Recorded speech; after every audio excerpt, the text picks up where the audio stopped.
Welcome. It is Thursday afternoon. It is 2 o'clock Eastern Time. We have lots of people from around the world, and we're about to embark on VFI Educates episode 131 of Julia's Miracles. Imagine that, 131 times, Julia. Congratulations. We have a couple of announcements for today. Steve, I'm going to have to interrupt you. I just want to say this program is being held by Volunteers for Israel, which is the only organization that facilitates civilians from all over the U.S. To go ahead and volunteer on IDF bases in Israel. So helping the IDF defend Israel. I just want to make sure everyone knows that before we start. Thanks for filling that in. Yep. Just a couple of quickie announcements. Our VFI's president, Mark, gave a presentation last night on his experience writing 2 books about the volunteer experience for the JNF. And a number of us on here, I see, were attending that as well. He did a great job in explaining and answering 100 questions about what was involved. So we're really proud of what he did there. Second announcement is that it looks like Israel is busy undoing many of the COVID restrictions that have existed for the last 2 years. For example, you no longer need a COVID test to board an airplane to get to Israel as of maybe next week. And secondly, they have eliminated the Green Pass at the government level. We're not certain that the IDF has eliminated the Green Pass. However, that's yet to be determined. So things are moving in an unraveling fashion.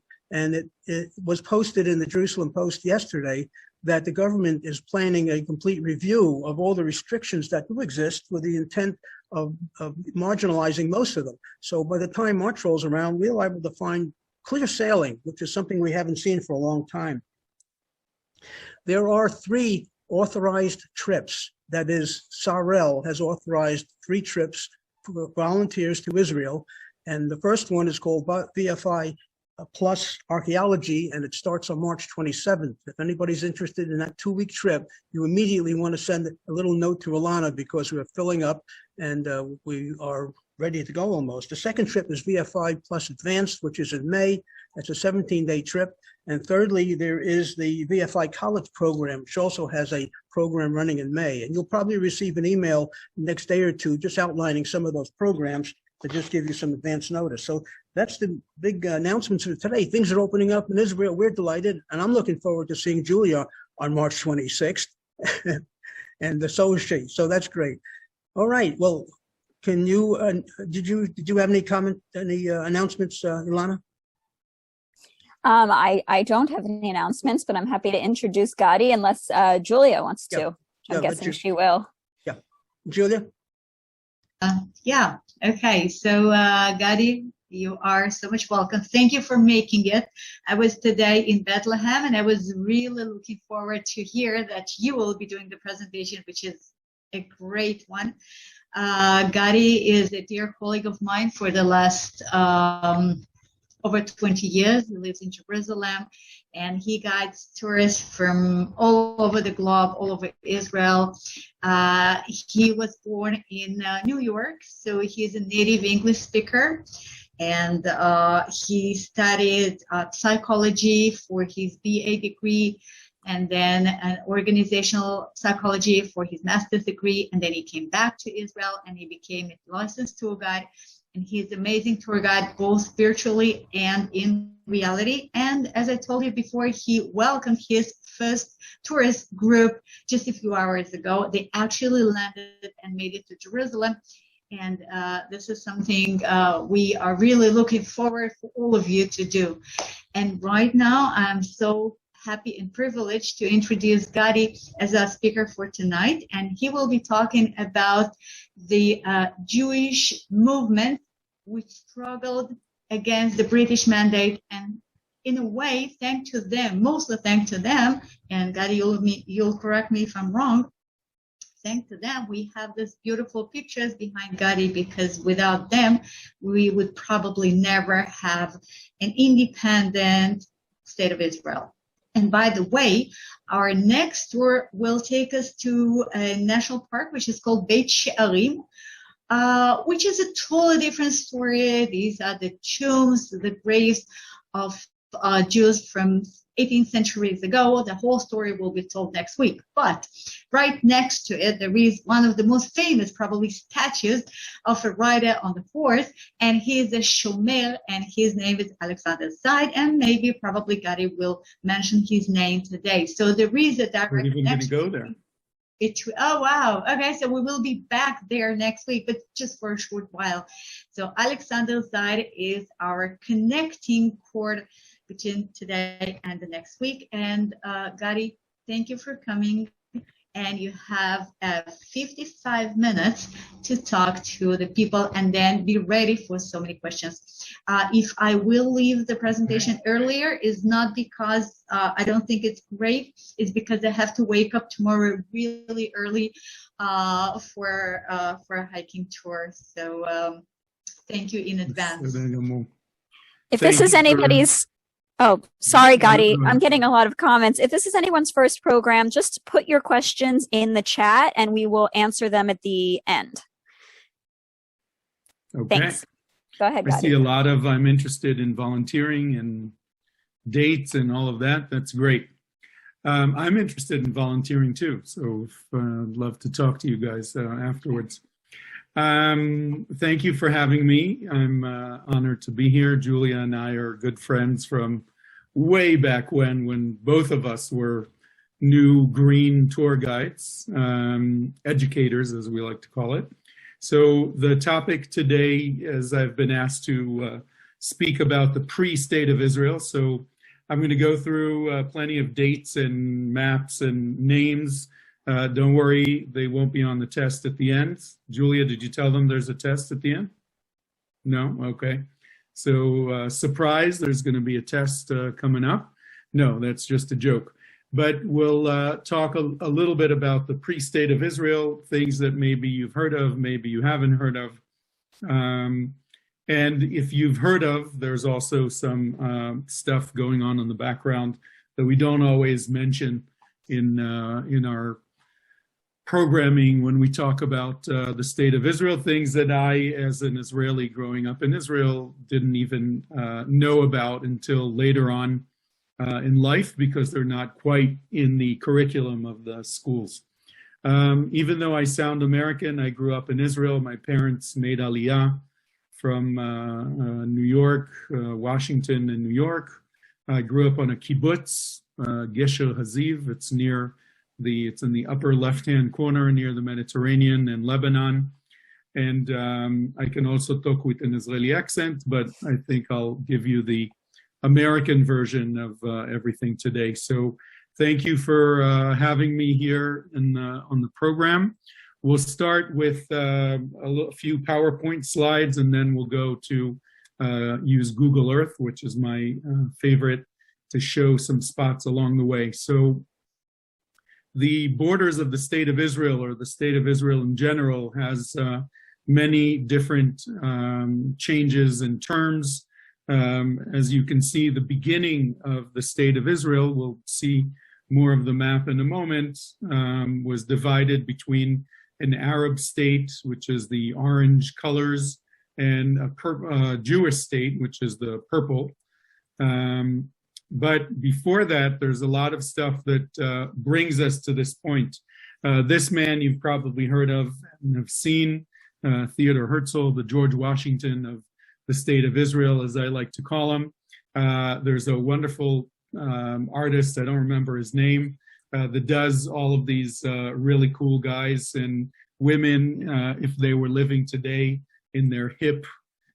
So there's a Ben Gurion and a Barack Obama and a Golda Meir, and it's a whole series. But anyway, Theodor Herzl really envisions this whole idea of a Jewish homeland. But even before Theodor Herzl, he lived from 1860 to 1904. The idea of Jews returning to the land of our ancestors was something that started to percolate already in Eastern Europe and other parts of the world. And Jews start coming to the land of Israel. So Herzl, 1860 to 1904, 1898, he's sitting in a trial of a guy named Alfred Dreyfus, who is a Jewish French officer accused of treason. And Herzl basically feels and thinks that if there were a Jewish state to protect this Jewish officer, perhaps he wouldn't be accused and wouldn't be condemned to dishonorably discharge from the army and imprisonment and so on. So Herzl leaves and starts putting together the first Zionist Congress, 1897 in Basel, Switzerland. Basically, anyone interested in the idea of a Jewish homeland gets together. To this day, there's a Zionist Congress every year. You too can represent your region or federation. I'm not really sure how it's divided, but it happens every year to this day. As a result of all of these movements, as you can see, major Aliyah waves that start in 1880 with early ultra-Orthodox, essentially, families from Eastern Europe that are coming to settle the land.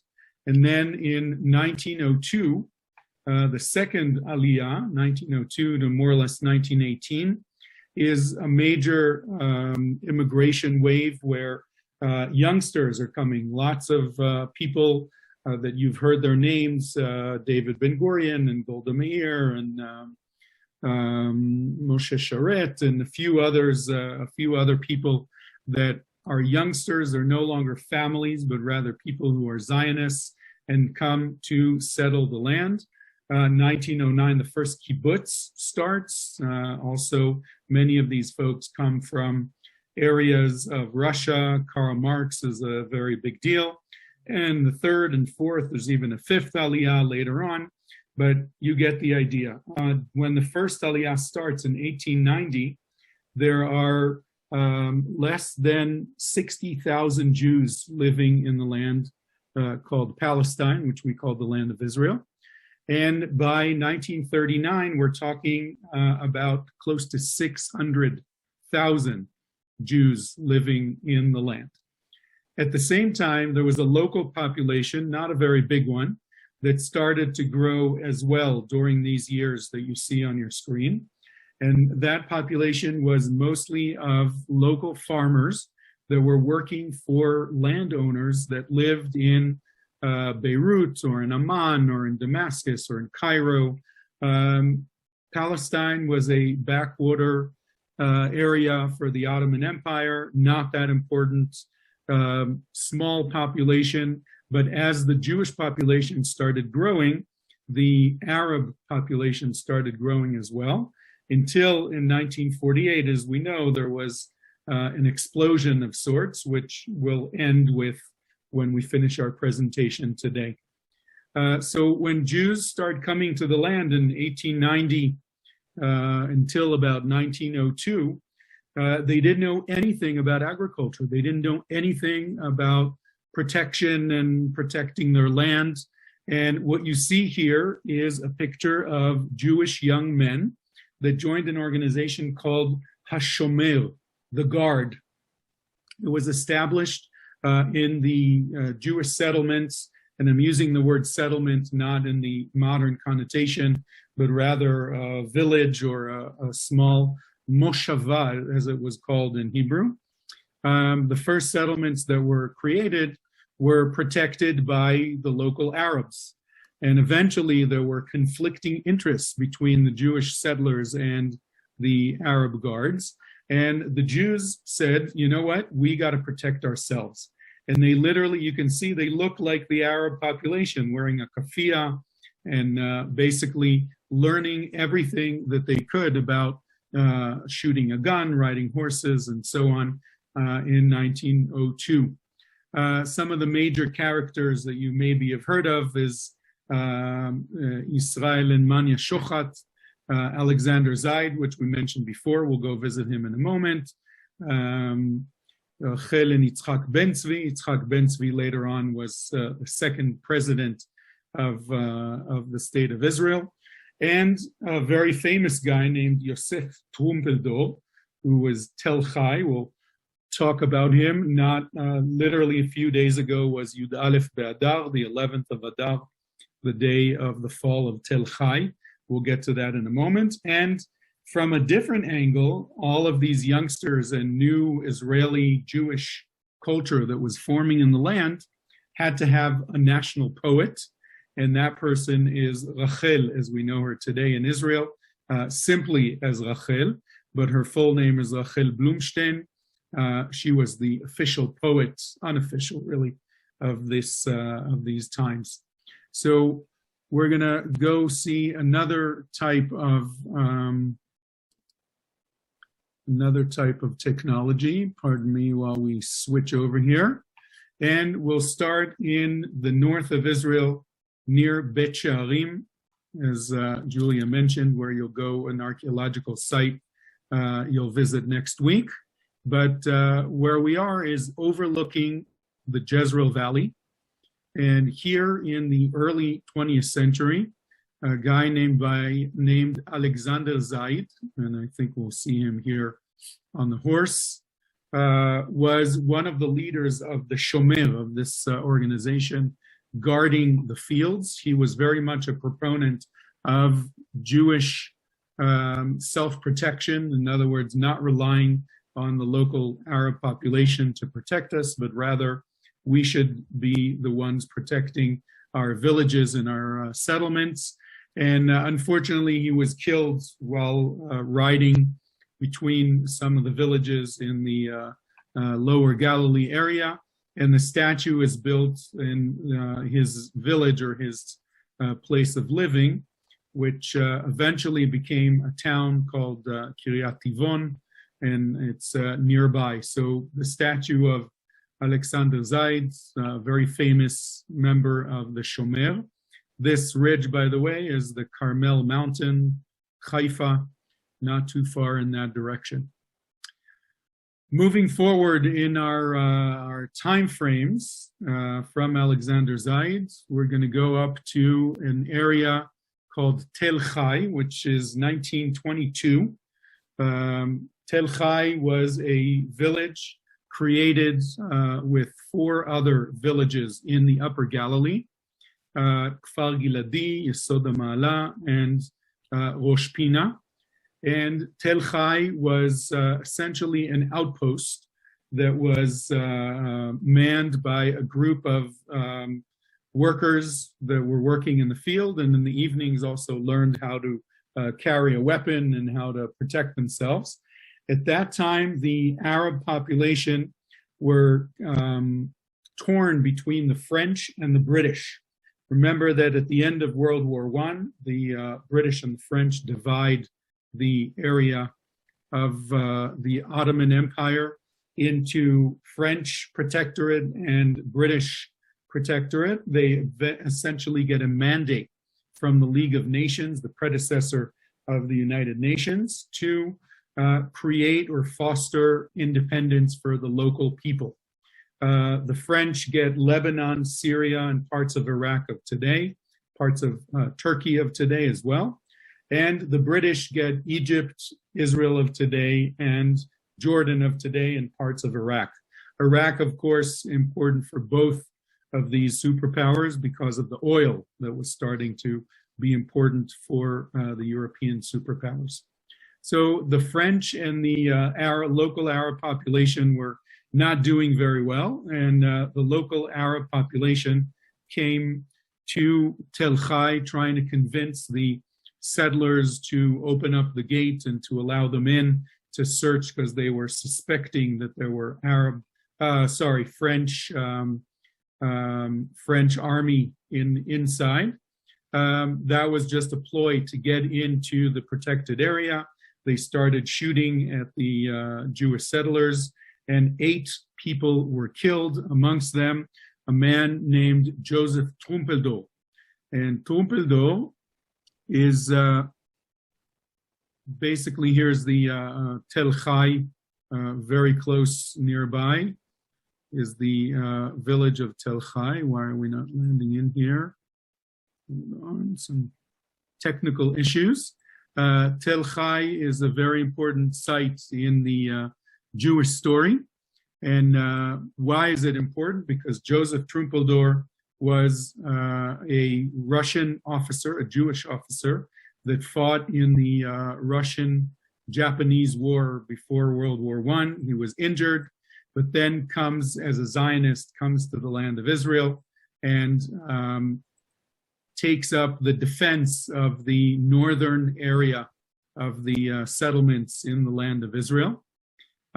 He's good friends with a few other important people like Pinchas Rothenberg, the person who creates the power plants and electricity in Israel, other former Russian immigrants. This is the inside of the Tel Chai courtyard. Trumpeldor dies from injuries, and he is said to say, as he's been carried, evacuating from the area to Kfar Giladi that's nearby, he said something that became sort of a motto for his colleagues and for his friends. He said, Tov lamut be'ad artzenu. It's good to die for one's country. Now, today, there are lots of arguments about whether or not he said that, but we won't get into that. But this became sort of a symbol of the fighting, the Jews that are standing up and fighting against the world around them. 8 people were killed during this attack, as I mentioned before. Nearby is a town called Kiryat Shmona, the city named after the 8. The 8 that it's referring to are these 8 Jewish defenders that were killed in the attack on Tel Chai. Also, we saw this before, and we'll go back there again. There was a statue created in the 1930s. It actually says here in Hebrew, Tov lamut be'ad artzenu. It's good to die for one's country, with the names of the 8 people that were killed. And this is a very famous symbol for the right-wing politics of Israel. The Likud, or Cherut, as it started out, the Yud Aleph Be'adar, the 11th of the month of Adar, which we marked not too long ago, is the day of the fall of Tel Chai, and it's the day that is for the right-wing politics of Israel, almost like a Memorial Day, something that should be commemorated all over Israel. In most cases, schools don't really make a big deal out of it. The picture I showed you before is very relevant and very important, because sitting at the footsteps of this statue is a group of Maccabi Tzair youth movement. Maccabi Tzair is sort of the right-wing youth movement in Israel. And this is probably taken on the 11th of Adar on a ceremony. This is sort of a rite of passage for these teens to come and hear about Trumpeldor and his story. Anyway, this was 1920s, and we're going to another version of what was going on before the creation of the State of Israel, and that is in the 1930s. There was a decision made by the Ben Gurion and the important members of the Haganah and the defenses of the local villages to create 14 different villages overnight. They took a Ottoman rule, or an Ottoman rule or law would be a good way to describe it, that if something is built, you are not allowed to take it down. And what they did was they prepared ahead of time walls and a tower and a few wooden huts. And overnight with trucks, they would show up at a specific spot and create a village overnight. One of the first ones is this village. You can see the recreation of it. This is essentially the beginning of this kibbutz called Nir David. This is the kibbutz of today. Nice, very nice area. It's right by the Sachne, which is a beautiful spring in the valley near Bet She'an and the Jezreel Valley. And the kibbutz was established later on, but 14 different settlements were created. Here's the tower that was built overnight. And the reason it was built overnight is so that when the British would come the next morning and say, hey, you Jews are not allowed to create a settlement, it's illegal for you to do that, the answer was, look, it's already created, there's a structure, and according to law, you're not supposed to take it down. So Choma and Migdal, the tower and the walls, mostly made out of wood, were created overnight, and many settlements were created this way to expand and to put sort of put our foot on the ground kind of thing, to be able to show our presence in the region. Jumping back a little bit, the first sort of clandestine, here we go, the first clandestine underground that existed in the land started in a place called Zichron Yaakov. And Zichron Yaakov was the home of a very famous woman by the name of Sarah Aronson. Sarah Aronson lived in this house. The Aronson family were part of the first Aliyah. They came to Zichron Yaakov near a little south of Haifa. And Sarah Aronson was one of their daughters. Aaron Aronson was their oldest son, who was an agronomist, and he created a testing site near Atlit, near the beach, near Haifa. Why did he create a testing site? Because the Ottomans were causing trouble for the Jewish villagers, the Jewish settlement in the land. They didn't allow and didn't want more Jews to continue to enter the land. And the Jews felt that if they bring in the British and help the British take over, they will then will help the Jewish cause and Jewish people continue to bring more Aliyah, more people to the homeland. As you well know, the Balfour Declaration after World War I, basically saying that the Jews are allowed, or that the government of the United Kingdom sees in favor the creation of a Jewish homeland. In general, the Jews living in Palestine wanted to help the British. So Aaron Aronson and Sarah Aronson, I believe here she is, these two brothers, brother and sister, got together with a few of their friends and essentially created a Jewish underground called Nili, Netzach Yisrael Lo Yeshaker. The eternity of Israel will go on forever, or will never lie about the eternal of Israel. And basically what they did was they gathered information about the Ottoman army, the Turkish army, and conveyed that information to the British. They reached out to the British consul in Egypt. They created some kind of system where every evening they would show up on the beach by this testing station in Atlit.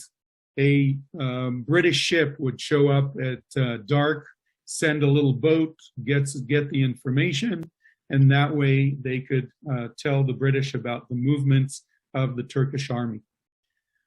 At some point, the British were not too excited about this Jewish underground. The information they were giving was okay, but not that great.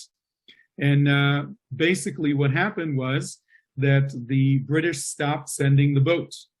And the Aronsons and their underground group were a little worried about what's happening. They wanted to continue to send the information to the underground, to the British.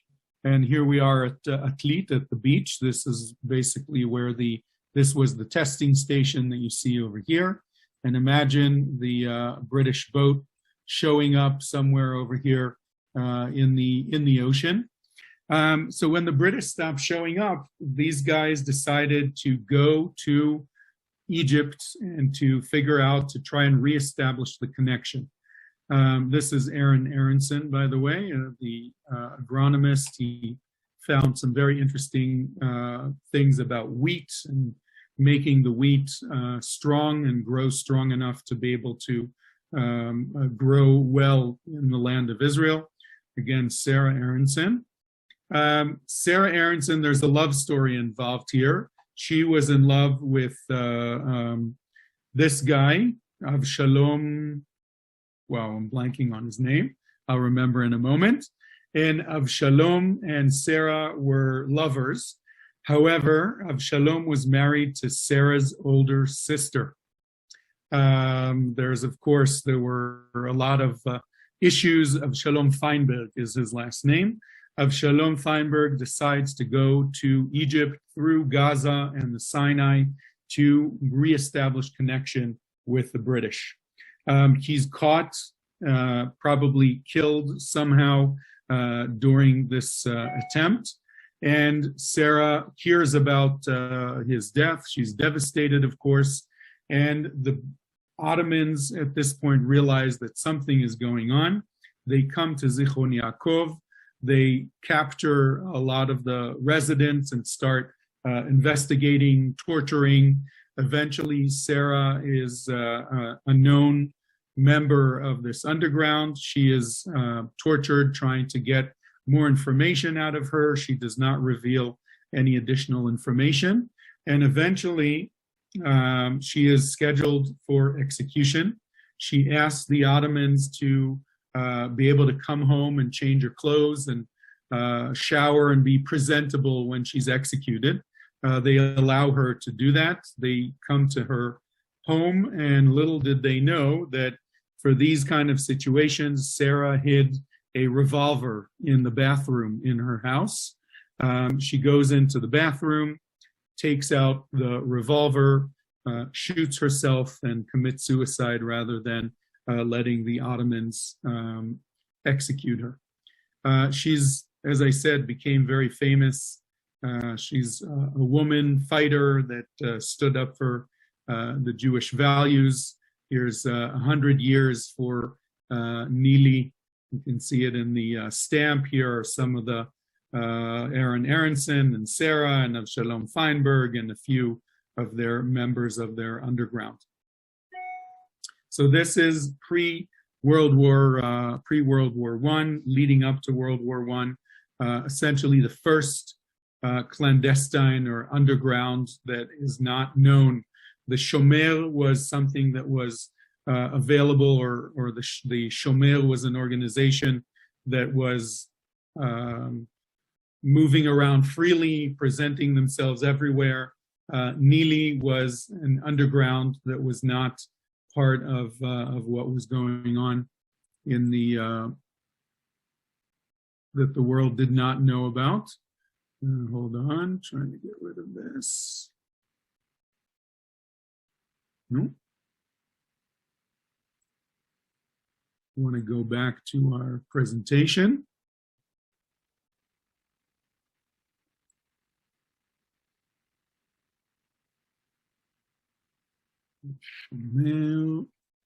Here's some of Alexander Zaid as well.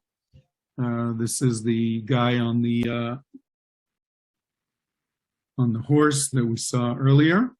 Alexander Zaid, the location where he was killed today, there's a monument over there that people can come and pay their respects to the most famous Shomer.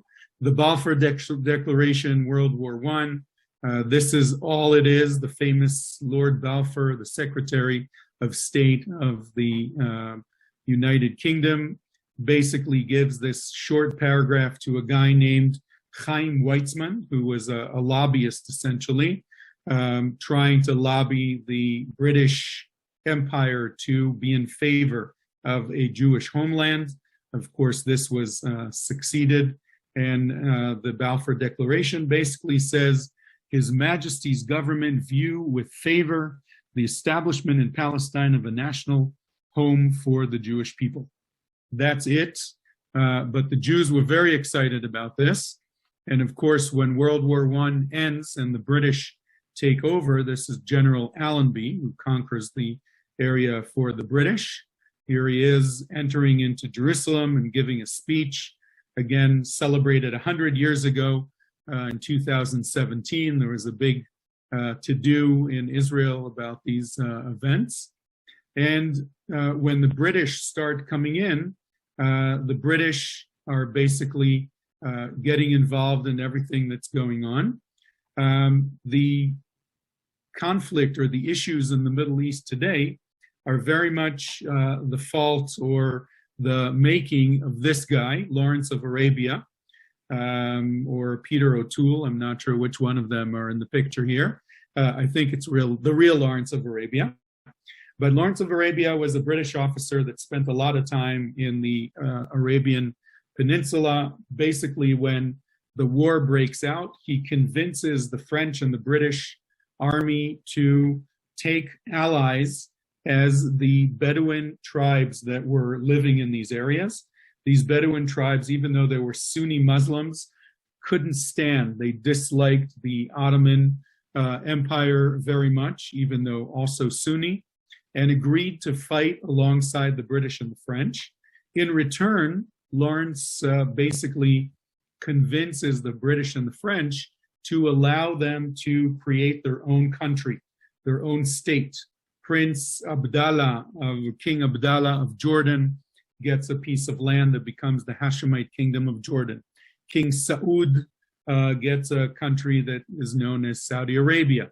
King Farouk becomes the king of Egypt, and so on and so forth. And that really is what creates the borders of the Middle East today. As we said, 1922, Jordan becomes independent, the Hashemite Kingdom of Jordan, and the British continue to be in this area of, in the blue in Palestine. Here's Joseph Trumpeldor that we just spoke about, and Tel Chai, and the monument. And now there's a whole argument after World War I and the beginning of increasing aliyah, increasing numbers of Jews coming into the land. There is a discussion about how should we fight for our defense, how should we organize our defense. So the first organization, the first group that really emerges out of this is the symbol in the middle, the Haganah. Haganah means protection. It's led by the major leaders of the Jewish settlements in the land, David Ben Gurion and many others, Yitzhak Rabin, Shimon Peres, Golda Meir, Yigal Alon, Yitzhak Sadeh, just throwing out names. They also create a fighting force called the Palmach. Palmach, Plugot HaMachatz, or the Delta Force, or the fighting force of the Haganah. The Haganah was made up of the local people that lived on the kibbutz or in the moshava or the moshav along the borders of Israel. The Palmach were actually organized forces, usually youngsters in their 18, 19, 20s, that went to a kibbutz. They would work during the day, and in the evening and at night, they would practice and learn how to be fighters. At some point, there was an argument about not doing enough against the Arab population that was attacking the Jewish settlements, not doing enough against the British that were not allowing Jewish defenses to develop, and a group of people led by a man named Menachem Begin, who later on becomes prime minister, broke off from the Haganah and formed the organization whose symbol is on the left here. And that organization is known as the Irgun Tzva'i Le'umi, the national military organization.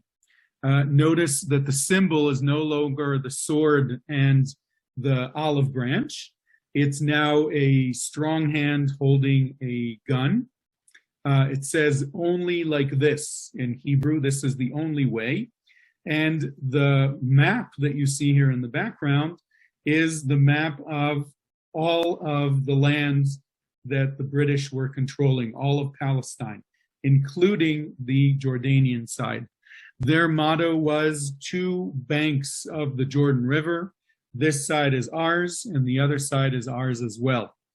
In other words, both sides of the Jordan River belong to the Jewish people. We need to fight. We need to stand up for ourselves and not only defend, but also attack.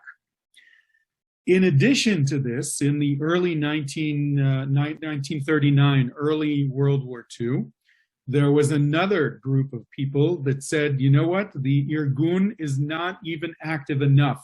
We need to do even more to attack the Arab population around us that's attacking us all the time. We need to even fight against the British because they are, at this point, the British were limiting the number of people that were allowed into the land of Israel. There were quotas that were allowed, and the Jews felt that this is not the right thing.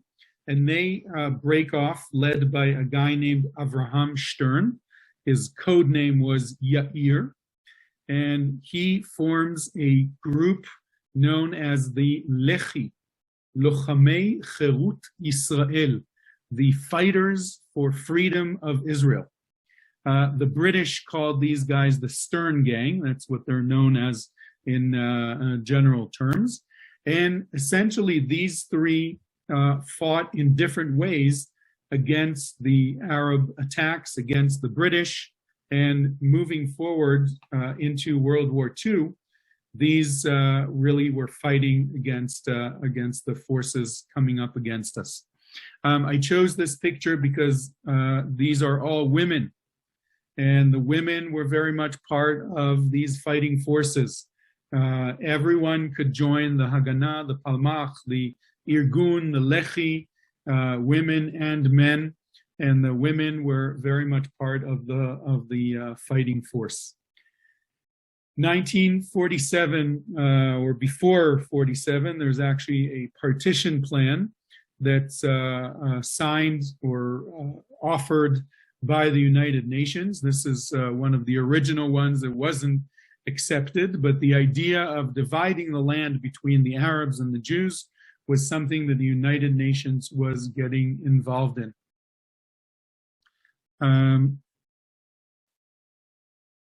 During this this issue or this trial that was going on of how do we fight against the British and how do we fight against the Arabs around us, the Lechi and the Irgun were saying we need to fight against the Arabs with action. The Haganah and the Palmach were looking at this as defenses. David Ben Gurion, Yigal Alon, and the leaders of the Haganah were saying we shouldn't attack, we should protect if we are attacked. Menachem Begin and his people were saying we should be on the offensive, we should attack so that we're not surprised and that we're not attacked by our enemies. And the Stern Gang, the Lechi, were basically saying we should not only attack, we should take the war to the enemy. And the enemy for them was not only the Arab population, but also the British. In fact, Ben Gurion during World War II said we should fight the Nazis as if there is no British, as if the British don't control the land that we want to turn into our homeland. And we should fight the British as if there's no World War II going on and there's no Nazis.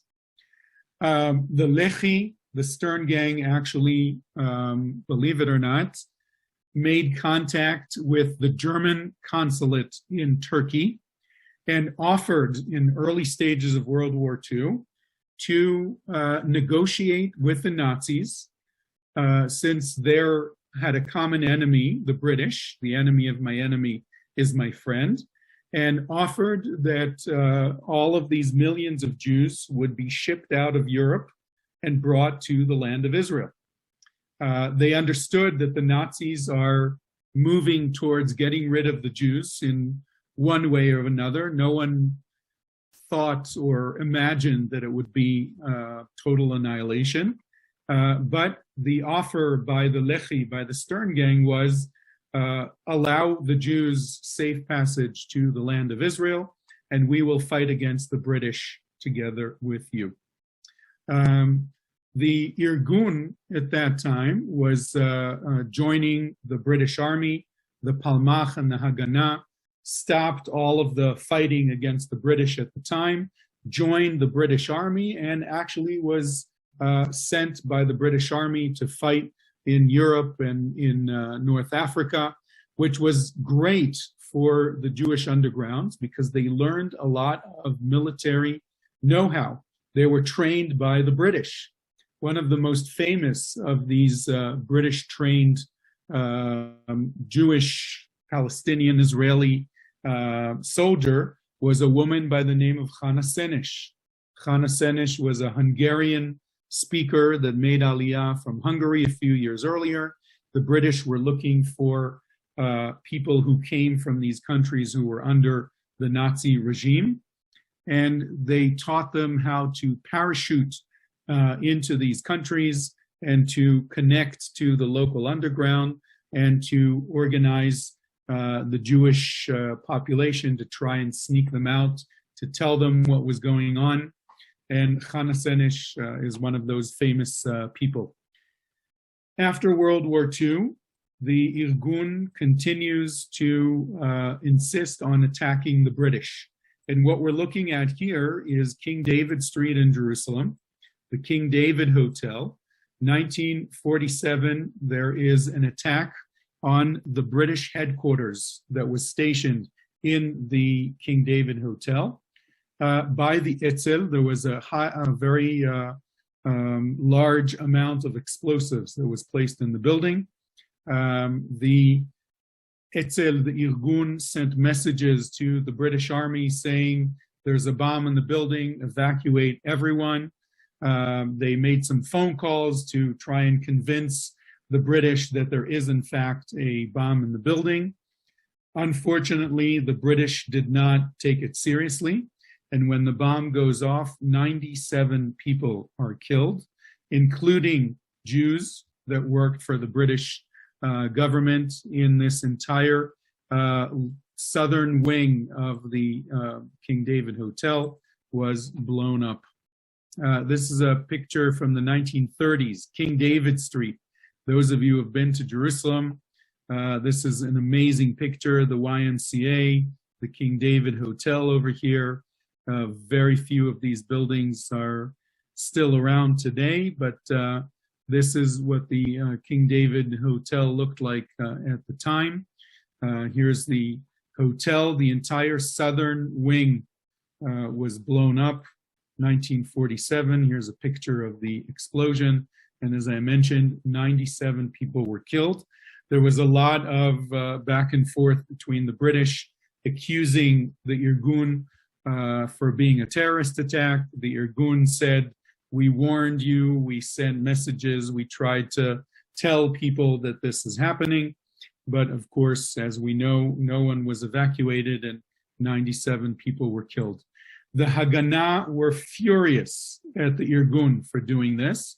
And in fact, they turned over some of the Irgun members to the British. Ben Gurion and his people literally told the British where to find some of these Irgun members. Menachem Begin himself was arrested, and a few other members of the Irgun, basically because the Haganah, the protection part of the Israeli underground, were saying we have to be very careful. We can't anger the British, and therefore we must continue to be more passive rather than active, which is what the Irgun was doing. End of 1947, early 1948, the Haganah and the Palmach decide that, you know what, enough is enough. We need to be active as well. And together with the Irgun, they actually collaborated on this. On one night, 18 bridges were blown up, connecting the land of Palestine from Jordan, from Egypt, from Lebanon. They were all, sorry, was that?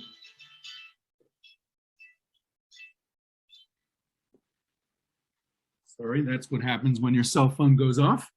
18 bridges were blown up at the same time. All of those operations were successful.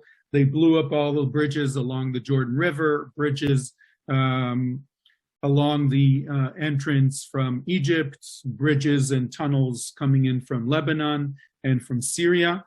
All were successful except for one. I happened to grow up right next to this. The kibbutz I grew up on is right here. You can see it here in the distance.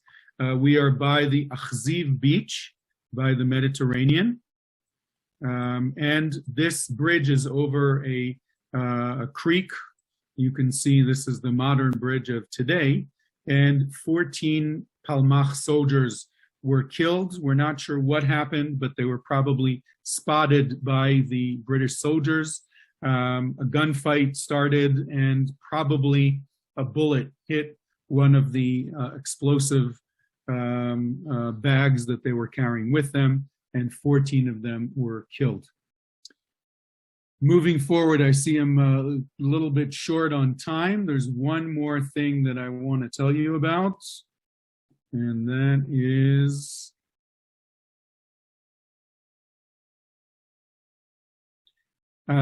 in Jerusalem today. I live in an area called Armona Natziv, which is on the eastern slopes of Jerusalem. The entire neighborhood has street signs named after all of these freedom fighters, as we call them. This is Abraham Stern, or Yair, the Stern gang. He was eventually captured by the British and executed. Several of the Irgun members were executed by the British. As a result, the Jewish underground kidnaps some British officers and executes them. A lot of blood was going on between the British and the Lehi and the Irgun. Dov Gruner is one of the members of the Irgun that were executed by the British. By the way, one of the most famous of the Irgun, a guy named Menachem Begin that you've heard of, the prime minister, former prime minister, when he was on his deathbed, he said that he does not want to be buried in Mount Herzl together with all of the presidents and the prime ministers. He wanted to be buried in Mount of Olives together or next to his comrades in arms, his freedom fighters that were members of the Etzel of the Irgun that were executed by the British. Last but not least, a very sad story that, as I said, we don't tell a lot. After the state of Israel is established, the Irgun and the Haganah are fighting each other about who will create the army, the Israeli army. Ben Gurion and the Haganah and the Palmach are saying there's no room in our army for renegades like the Irgun and the Stern gang, and refuse to accept them into the ranks of the newly formed Israeli army. So much so that Menachem Begin argues with Ben Gurion. There's a whole argument going on. Eventually, when they are not accepted into the Israeli army, think about this. We know that all of the armies around us, of the Egyptian and the Syrian and the Iraqi and the Lebanese and the Jordanian armies are coming down on us, but yet Jews were not able to connect to each other and to form an army. Menachem Begin goes on his own to Europe, organizes a ship called the Altalena that is bringing arms and soldiers, new recruits from Europe, to serve in the Israeli army, not in the official Israeli army, but rather in the Irgun/Lehi Israeli army that's being formed. Ben Gurion gets word of this And this is the ship organized by the Irgun. There's arguments about this to this day, but Ben Gurion probably gives an order to fire at the ship. The ship is hit by several cannon shells fired by the Haganah and Palmach / Israeli army. 15 soldiers are killed. Lots of ammunition sinks into the water. Again, this is an army that has very little weapons, very little ammunition, and but yet we're firing on each other. And this is the Altalena on the beach of Tel Aviv. The skeleton of the ship stayed there for several years later until it was moved in the early 50s. But the wars between the Jews almost put an end to the newly found state of Israel. Menachem Begin eventually said, I am going to order my people to stop fighting against the Haganah. We are going to do what we are told. Eventually, they are combined into the Israeli army and are able to join the fights and to do some of the fighting with the Israeli army. But to their end, Menachem Begin and Ben Gurion did not speak to each other. In fact, they were sworn enemies, even in the political agenda and the political universe of the Knesset. They refused to talk to each other and look at each other until their last day accused the other guy of essentially almost bringing down the dream of the Jewish state. Okay, that was a lot of talking. I hope you were able to continue to follow where I was going. Questions? Alana, Steve, Yeah. how are we doing this? Thank you so much. That was amazing. I'm so interested in this topic. I literally named my cat Neely. So I'm very interested in these groups. And I know people were private messaging me saying that they thought they knew a lot about this, and they've learned so much through your talk. So thank you very much. My pleasure. Let me see what the first question is. You'd think I'd be prepared. Okay. Let's see.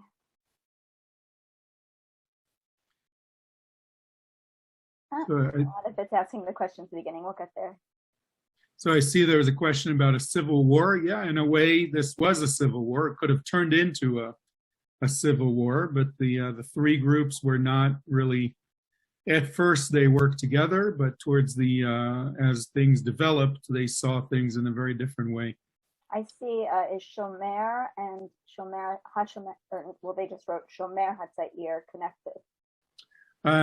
Yes, the HaShomer HaTzair means the young guard or the young Shomer. The founders of HaShomer HaTzair were kibbutz members or a kibbutz movement, and they saw themselves as the continuation of the Shomer organization. Absolutely. So there definitely is a connection. There's a question from Linda. What kind of testing station? What were they supposed to be testing? I think about it was an agricultural, sort of an agricultural testing area. So Aronson was researching. He wanted to find the wheat in the land of Israel at the time was affected greatly by different parasites, and they weren't doing very well in terms of the amount of wheat that was grown in the fields. So he was researching, trying to find the genetics of the original wheat that grew in the past and in the ancient times, and was successful in identifying the stronger genes of the original wheat that grew in the land. And by using that genetics, they were able to create a form of wheat that was successful in growing, was not as susceptible to parasites and things like that. So it was essentially an agricultural testing station. But that was a cover, as I mentioned before, to be close to the beach, to be able to communicate with the British. Okay. Who was living in the areas where the 14 villages before they were created? That's a good question. For the most part, there was no one living in those areas. It is part of what the new Jewish state did, taking over areas where there were Arab villages that were, the members of that village were displaced. How and why they were displaced is a whole other topic that I don't want to go into specifically. But it was most of these villages of Choma Migdal, the wall and the tower, were built in areas where we wanted to mark the border. So one example is a place called Chanita, which is on the ridge, the border between Lebanon and Israel of today. Nir David that we saw was by Bet Sha'an on the eastern border of the newly formed state of Israel eventually. And there were a bunch, I think it was 10 different ones that were created in the Western Negev to sort of establish a line of Jewish villages so that when the partition plan that was in the works during those years, the partition plan would look at where there's population and decide that that area should go to the Jewish people. So when I say Western Negev, it's between, I'd say, the line of Ashkelon and Gaza and a little bit to the east. So not Negev, Beersheba, and to the south, basically the line of Beersheba and Gaza or Ashkelon. The next question is mine. It's just a little, I'm just curious, the way I always picture when she goes up, she gets the pistol, she goes upstairs and she kills herself. But I was always told it was and shown that it was like a little panel inside the front door where she grabbed the gun and went up to the bathroom. I didn't know, I've never heard that the gun was in the bathroom. The story I know is that she hid it in the bathroom. You might be right. Yeah, maybe she hid it earlier in the end. I know. Yeah, it was definitely hidden there before. Like she knew that it was there and wanted to get to it, right, so that she could take her own life and not give the Ottomans the benefit or the privilege of executing her. Yeah. When you do a tour in the house, which I haven't done for years, they show you where it's hidden. So that's right, probably what you're referring to. Yeah, so it was inside that front door. Yeah. I remember there's some kind of a niche in the wall kind of thing. It's like a little panel that they were hiding it. Okay, absolutely. Thank you. I can't remember what the question was that you answered first when I was looking for questions. So if I come to it, let me know if I'm repeating a question. Where was the Shomer Alexander Zaid from? Originally, I believe he's Russian, part of the many immigrants from Eastern Europe that came during that time period. So I think he's originally a Russian Jew, but he lived, if you're asking where did he lived in by the Jezreel Valley, Carmel, sort of east of Haifa. Not sure which one of the part of the question that is. We have some shock here. Jews fired on Jews. I was shocked too. I've never heard that. Someone saying something about curriculum. Absolutely. It's and similar to the US, there's American history that as Americans we're not proud of either, that sometimes are not exactly in the curriculum.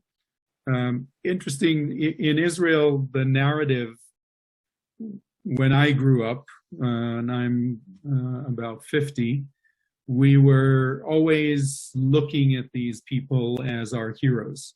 Those who stood up, those who fought, the Masada narrative of it's good to die for one's country.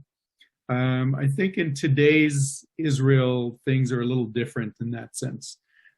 Yes, sacrificing for the country is important, but today I think we look at sacrifices made in a different way rather than dying for the country. Maybe there's a different solution or something that should be done rather than sort of going out there and fighting in that sense. Would you say that the three groups were having a civil war? Yes, I think they weren't really fighting each other per se, but the fact that the Haganah was turning in some of the Irgun people. The Stern gang were definitely chased and sort of had to be aware and beware of their fellow Jewish fighters rather than just the British. So it wasn't quite fighting each other, but definitely seeing things in a very different way. Of course, at the end, with the Altalena, with the firing at the ship and killing our own people, it turned into a civil war. And as I said, Menachem Begin saw what was happening and understood that this could turn into Jews fighting Jews rather than Jews establishing our homeland, and was able to calm things down and to shift the tides in a different way. I have a question along those lines. Last week we learned that each generation looked upon the murders in Europe, in the Holocaust, in a different way. I'm just wondering if there was a correlation in those early days between Holocaust survivors, the Holocaust itself, and who did what. There's definitely a way that the Palestinian Jews, or the Jews in Palestine, looked at the whole events of the Holocaust. They saw the Jews being led to the slaughter and looked down on them in a way, saying that's not us. That's not the way a Jew should act. During the early stages of the state of Israel, and after World War II was over, there was glorifying and really honoring those Jews who stood up and fought, like Mordechai Anilevich in the Warsaw Ghetto uprising and some other uprisings.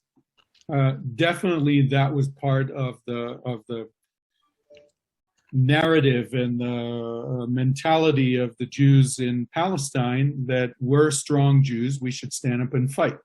And of course, the Haganah and the Irgun and the Lehi saw that idea of the way Jews should be depicted in a very different way as well. When you look at modern Israel, I think there's some interesting narratives that have changed in terms of how we look at the Holocaust. I think we now understand that heroes and resistance and fighting during the Holocaust, during the Shoah, was not only picking up a gun or fighting and going to your death to save others. It was also different ways of resistance, whether it's Janusz Korczak leading his kids, his children with them to the gas chambers, or Emanuel Ringenblum and his milk containers that were buried in the ground with information that later on could lead us to resist what the Nazis were doing. So in a similar way, I think that also the idea of how Jewish resistance was happening during the pre-state of Israel, even during the first few generations in Israel, is very different than it is today, even though there's remains of it in Israeli politics.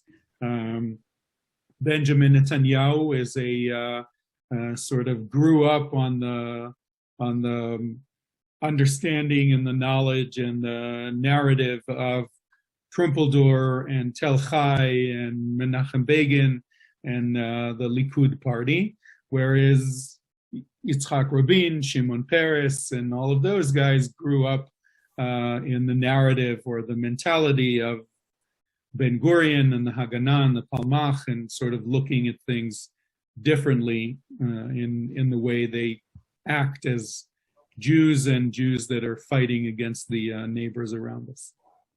I'm not sure I answered your question, but I think that was more or less. Thank you. Esther, I see you asked a question. I'm not sure I understand it. She wrote, the last Hebrew expression on the screen, Milchemet Achim, where and why? So Milchemet Achim means brothers and sisters fighting each other. So it's basically Altalena was the situation where we were almost at Milchemet Achim, at a situation where Jews would be fighting Jews. I want to clarify my question. Yes. Yes, I understand what the expression means, that there should never again be a civil war, a fighting with brothers. But where geographically is that monument, and why was it put there? It's on the beach by the where the Altalena was hit and sank into the waters. So it's that moment or that event of the ship fired upon by Jews fighting Jews is a moment or a symbol that we try to remember and teach our generations to come, that in this moment there was a break, and we want to avoid it moving forward. And of course, we have other situations in the history of the state of Israel that are coming close to that situation. So it's on the beach, it's on the Tayelet, on the boardwalk of Tel Aviv. Thank you. Michael's asking, when the groups were combined into a single army, was there any bad blood from when they were firing on each other? The bad blood was mostly by the commanders, the big shots that gave the directive. I don't know of any fighting or anything like that, but there was in the beginning a separation. So the Irgun and the Lehi fighters, the Stern Gang fighters, were sort of given their own regiment and their own area to attack and to fight against, while the Palmach and Haganah were put together in different regiments. So the mixing really happens later on after the war is over. During the war itself, they sort of stayed in their own units, even though following or listening to the directive of the Central Command, which was basically headed by David Ben Gurion, who at that point was appointed the first prime minister. One of the events, by the way, that is also took place during the War of Independence was the capture of the village of Dir Yassin, which is near the entrance to Jerusalem, where several men, women, and children were killed by the Israeli army and Israeli soldiers, which were mostly from the Irgun and Lehi. The Haganah soldiers were then arguing that this was immoral and shouldn't have happened. Another sad story in our history that I don't know if many of you have heard of. This one is a little more famous, but they fought separately and sort of viewed the fighting and the treating of the local Arab population in a different way, even though they were combined into one army. Okay, if there's one, there's a question I don't really understand. David Harris, you had asked the questions. I think you mean like, are the intelligence skills that Israel's put together with these groups? I don't know if they're necessarily connected to the three groups, but definitely learning how to be hidden and to hide different secrets and weapons, and to maneuver things around in a way that your enemy can't notice or doesn't know that it's there. Definitely, I think it's sort of the way of thinking, not necessarily skills, but the way of thinking and teaching in the Israeli army.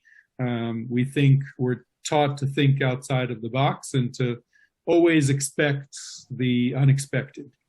So when you're moving around, even though everything seems to be okay, we're always looking around, trying to figure out where can we be surprised, where can something happen that we can avoid, and how do we prepare for that.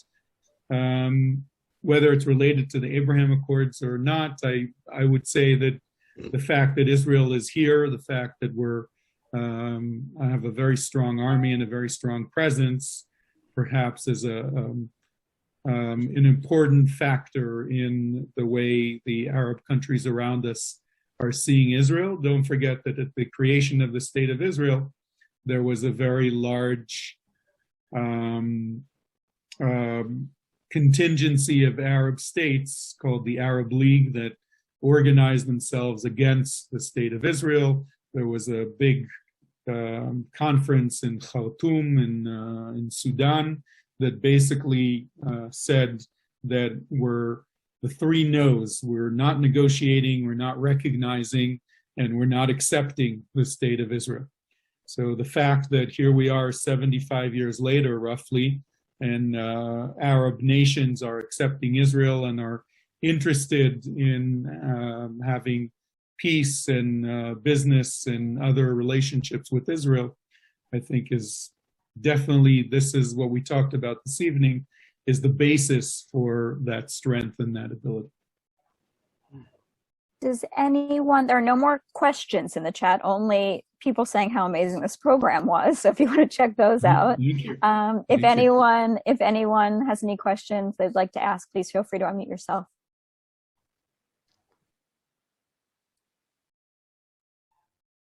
I hope nobody's talking who we can't hear. Or maybe everyone's got their questions out in the chat. Hello? Hi. Yes, Pamela responded that it's across from the Maxim Hotel. Now, did she mean the monument that I had asked about on the Tel Aviv boardwalk? Yes, I think so. Yes. Yeah. Okay, thank you. I mentioned the Maxim because so many people know where that hotel is. So if you go right across there, there's a plaza, and then if you go down to the water, and and also there's a little on the boardwalk on the Tayelet, there's a little like a, what do you call it, Gadi? It's not a video where you hear who was the radio speaker? Who was the old radio speaker who had his ship out in the middle of the water? A.B. Natan. A.B. Natan, right. So he talked about everything, and he broadcasted from out in the middle. He had a ship out in the middle of the water, and he broadcasted there. And you can press a button. It's also right on the Tayelet, right around there. And you can press a button, and you can listen to his broadcasts. Mm-hmm. So it's all right around there. Yeah. I always thought that Pamela was a member of the Irgun. That proves it. Yeah. I would just like to ask Gadi, how did you pick your background of the fruit market? He lives in Jerusalem. I have several on hand, and I thought this would be the most appropriate one. That's all. Very nice. Very nice. Thank you. Excellent. There's a question: who bombed the ship with refugees in Haifa after World War II? Not sure if bombed is the right. Right. Maybe it's referring to the Exodus, which is the ship with Jewish refugees that were Holocaust survivors. The British, I said before, had quotas, and after World War II, there was a lot of pressure on the British to allow Jewish refugees from the war to come to Palestine. The Arabs, on the other hand, were not very excited about this influx of additional Jews coming to the land. I think Laura has put the answer. The Patria. The Patria. I'm not sure what that's about, but I'm assuming it's the British that were. Some of these ships were trying to get in without the Patria is the name of the ship. There were several dozens of ships that were purchased by the Jewish underground. The Haganah actually created the Paliyam, the Plugot Yamiyot, or the sort of the Navy branch of the Haganah. And these folks went to Europe, purchased ships. I'm not talking about huge cruise ships, but rather fishing boats and small ships that could take dozens or hundreds of people through the Mediterranean. The British sometimes spotted these ships and told them to stop or to turn back. after several attempts with these different ships that they were captured by the British and turned back. There was one ship named the Patria that was actually told to stop. They continued, and the British Navy fired at the ship. It was the ship was in very bad shape and sank very quickly, and several people were killed there. Remember, these are Holocaust survivors that survived the Holocaust and were trying to get to Palestine to settle in the land of Israel. As a result of this, and in order to create stir the world opinion towards the Jewish issues, there was a ship purchased in the United States. It was a ship called the President Warfield. It was a Chesapeake Bay River ship that was sailed across the Atlantic, renamed the Exodus of 1947. 1,500 Holocaust survivors were placed on this ship. The British knew about it from the get-go, and it wanted to create world opinion and to create a lot of noise. The ship sailed all the way to Palestine, was taken in by the British, docked in Haifa. They weren't allowed to get off, and eventually the British wanted the ship to leave Haifa. They had to sail back, and eventually they didn't arrive into the land of Israel, but that's called the Exodus. They ended up in Cyprus. Leon Uris wrote a book. Hollywood made a movie. So if you want to watch the story of the Exodus, that was probably the most famous of those. Great. Thank you, Laura, for all the information you're posting. Does anyone else have a question? Laura has another question. No, shit. No, that was a acknowledgement of the thanks. Oh, no. Oh, David has that. Yeah. So that's an interesting question, David. Let me read it so people know what you're answering. The persons who freed from the jails of the Holocaust were killed as soldiers in the War of Independence for Israel. Where were they buried? So this is a lesser known story that I think should be celebrated a lot more by Jews from outside of Israel.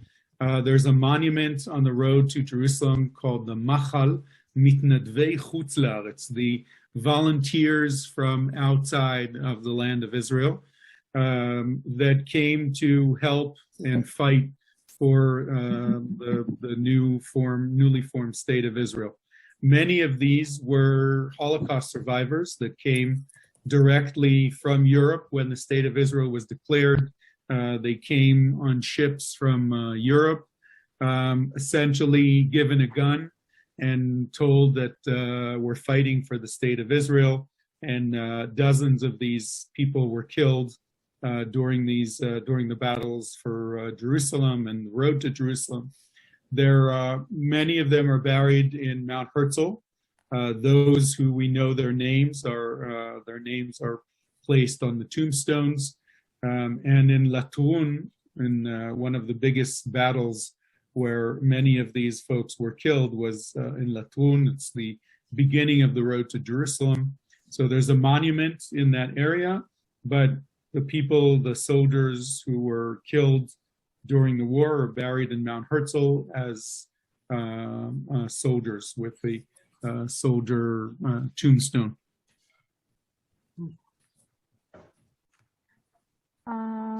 I see a raised hand on it says iPhone. Yes. Mr. iPhone. Yeah. Hello, this is Mr. iPhone. Hi. Do you have a question? It's okay. I'm not on anything to do with British intelligence. Okay.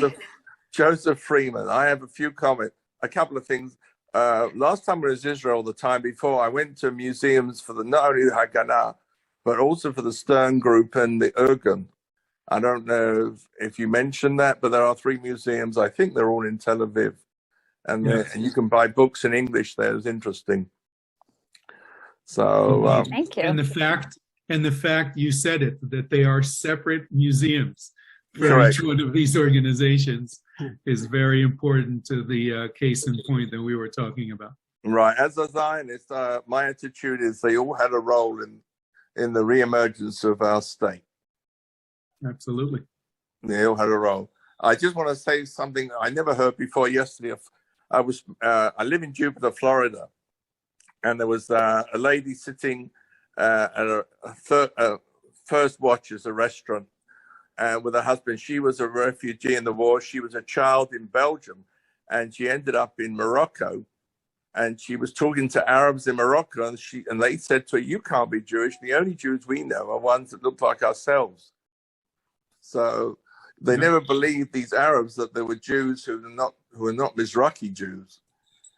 I thought that was really interesting. Yeah, I didn't know that. We always, many people think we're only Ashkenazi Jews, or Ethiopians only thought they were the only Jews. So we have different Jews. We do. But anyway, I just wanted to add that about, even though I have a British accent, don't worry about it. Don't hold it against me. Baruch Hashem. We'll try. Okay. And then I see Saul with a raised hand. Saul, do you still have a question? I have one. Okay. I mean, talking about when I came here to this country 36 years ago, I had exactly the same reaction from the host family that hosted me and said, "I can't believe that you are Jewish. There is no way you are Jewish. You don't look like us." And I told him that 60% of the Israelis look more like me than like the Ashkenazi Jews. And it's just a comment that I don't think that today we see it as much, but I am definitely aware of the fact that a lot of the Ashkenazi Jews don't see us as Jewish either. But there is 65% of us in Israel right now. Just making a comment. Wonderful lecture. Thank you. Thank you. I have another question. Hello. Yes, and I just want to make sure, Gadi, are you okay to keep getting questions? Yes. I know it's late there. No problem. You sure? Yeah. Okay. Can I ask? Hello? I have another question. Okay, wait, hold on, Esther. Esther, can you hold on? Saul, who I was just talking to, has one. If you could just wait. Okay. Saul, go ahead. Okay, thank you. I had a friend whose father was a pilot in the Second World War, and he was involved in the Israeli war, and then he disappeared. And because he was an American, so any Americans over there who died, it was illegal for them to fight for Israel. We believe he died in Israel. Would they have buried him in a special place in Israel, or is there any way to trace him? We never could find out where he was, so where he ended up. Right. I don't think there's a special place. It should be buried in Mount Herzl, probably. Tracing, there are several military websites where you can search by name. Mount Herzl, I know, you can essentially go into their website and look for the name if they're buried there. But there were several fighters or pilots, Navy, and others that came after World War II to join the Israeli army. The most famous one, of course, is Mickey Marcus, Colonel Mickey Marcus. But I don't know if there's a specific location. And since we're very big on putting names on monuments, maybe the monument that I mentioned at the beginning of the road to Jerusalem, the Machal, might have names on there as well. I don't know. Thank you. Mickey Marcus is buried at West Point. Yes, but I gave him an example of an American that came to help. Yes, I had one comment. It seems we don't recognize that if the IDF of today not only protects Israel, they protect Jews all over the world. And this is one of the provisos of the IDF, that we are here not to protect the state of Israel, but we are here to protect Jews wherever you are in the world.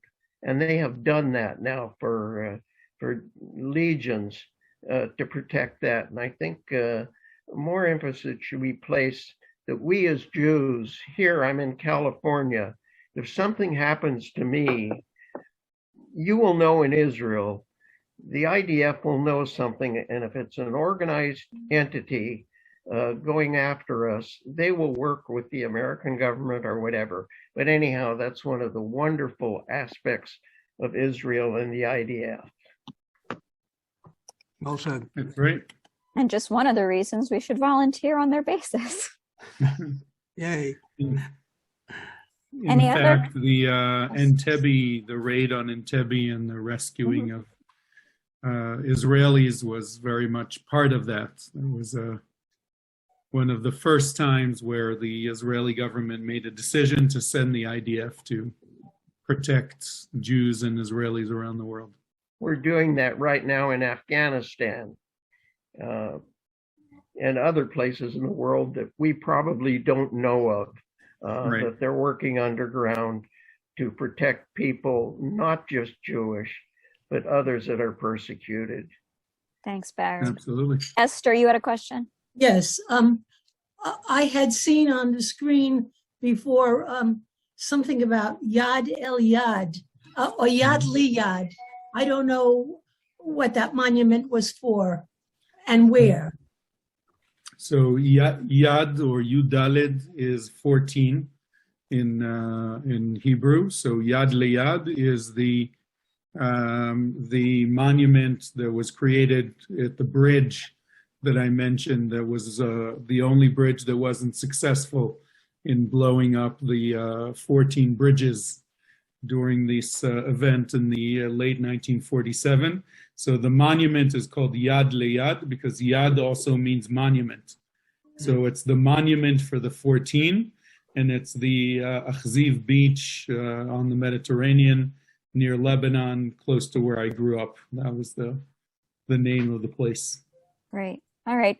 Thank you so much, Gadi. I want to let you go to sleep. I know you have your first tour and you're going to be leading this group around early in the morning.